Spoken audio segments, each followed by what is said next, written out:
Hello everyone, I'm Anastasia. I welcome you all to this new session of Fundamental of Nursing. So in our previous sessions, as I've told you that we are starting with a new unit, that is vital signs.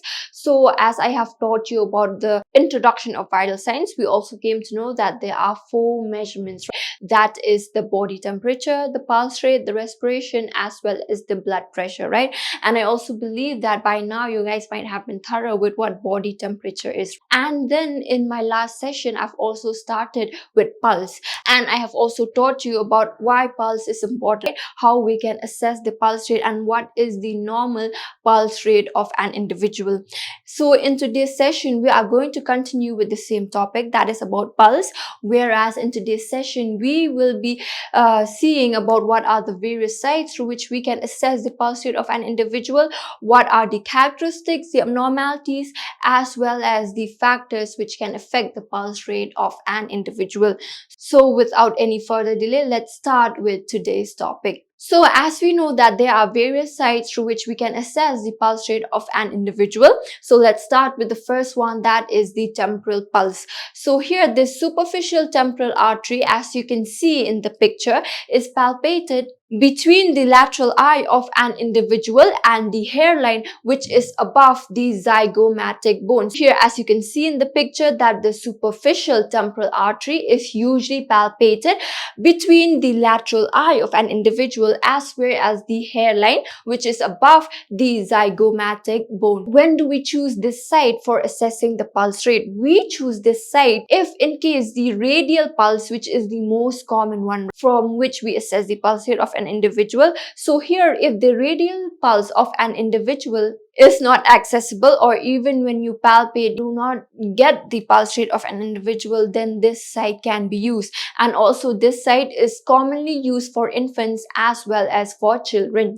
And the next one here is the carotid pulse. So here, as you can see in the picture, that the carotid artery is palpated on the neck, which is below the jaw and lateral to the larynx as well as the trachea. That means it will be in the midpoint, which will be between the earlobe and the chin of an individual. So when you palpate the pulse of an individual through the carotid artery, then you should make sure that you use the middle finger as well as the index finger. And this site is usually common in case of some emergencies. In case if the client is having cardiac arrest, then this site is usually chosen in order to assess the pulse rate of an individual.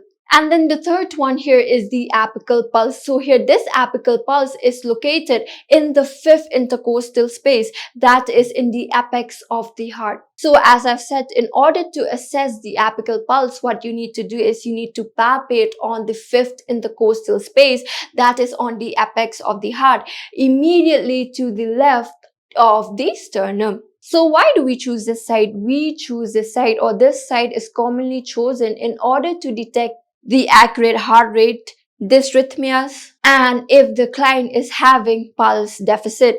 And it is also used in conjunction with medication. Sometimes it's also routinely used for infants and for children who are below or of 3 years of age. And the fourth one here is the brachial pulse. So this brachial pulse is palpated on the anterior aspect of the elbow. Okay, so this brachial pulse will be palpated on the anterior part or on the anterior aspect of the elbow. How can we do this? We can do this by gently pressing the artery against the underlying bone with the use of the index and the middle finger. This site is commonly chosen especially when you are assessing the blood pressure of the client and also during the cardiac arrest in infants. And the next one here is the radial pulse. So this pulse is palpated immediately above the wrist joint and near the base of the thumb. How can we assess this? We can assess this by gently pressing the artery against the underlying bone with the use of the index and the middle finger. And also this is a procedure whereby this pulse will be readily accessible. That is why the most chosen site for assessing the pulse rate of an individual is this radial pulse. And the sixth one here is the femoral pulse. As you can see in the picture that this is palpated over the ventral thigh between the pubic symphysis and the anterior superior pubic spine with the use of the index and the middle finger.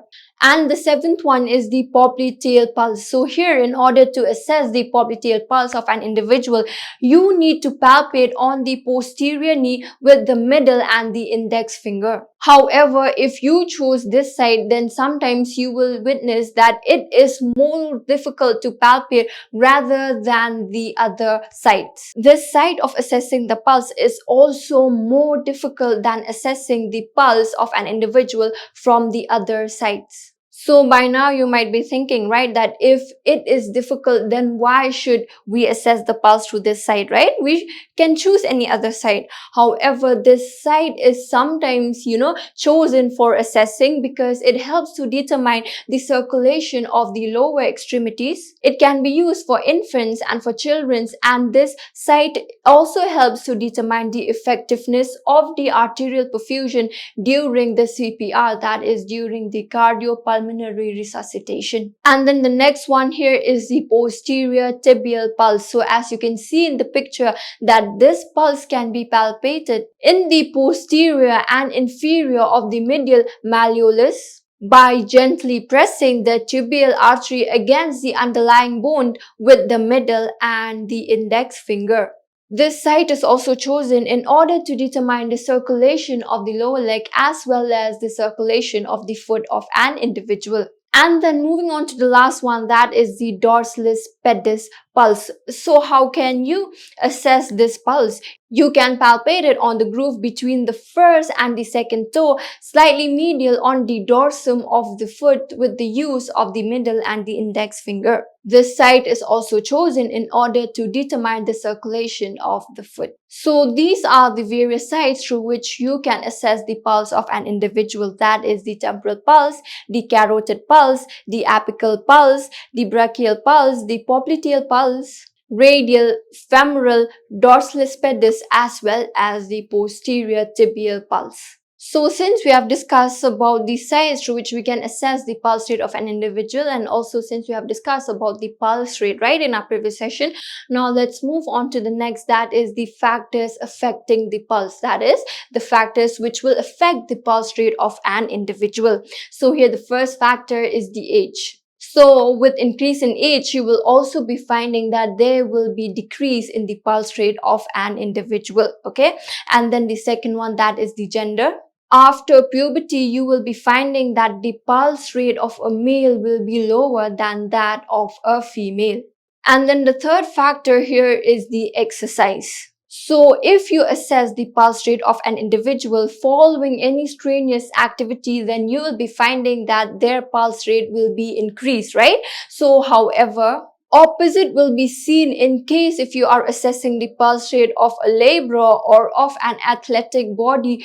However, this will not be the same case for laborers or for an athletic body because they will be having a greater cardiac size, strength and efficiency, right? That is why if you assess the pulse rate of an individual after an individual has just performed any strenuous activity, then you will be finding that there will be an increase in the pulse rate.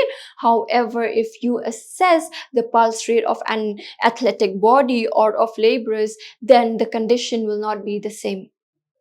And then the next one here is the dehydration. So dehydration is a potentially serious condition that occurs when the body loses the water content as well as the essential body salts. So what happens is that when the body of an individual is dehydrated, then there will be a less volume of blood. And since there is a less volume of blood, then what happens next is that the heart will have to work harder, right? And this will ultimately lead to an increased heart rate in order to keep the blood flowing throughout the body, right? So here, in simple words, I can say that if the body is dehydrated, then there will be a less volume of blood, right? So here, in order to produce more volume of blood, the heart needs to work more harder, right? So here, this will increase the heart rate of an individual in order to keep the blood flowing throughout the body. And then the next factor here is the caffeine. So caffeine is a chemical which is naturally found in coffee, in tea, or even in coca beans. Caffeine is also a stimulant that affects the central nervous system of an individual, the respiration, as well as the heart.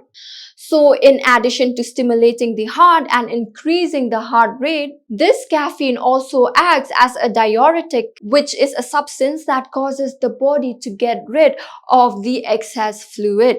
So, this caffeine also leads to an increase in the heart rate of an individual. Why? Because this caffeine is a stimulant that affects the central nervous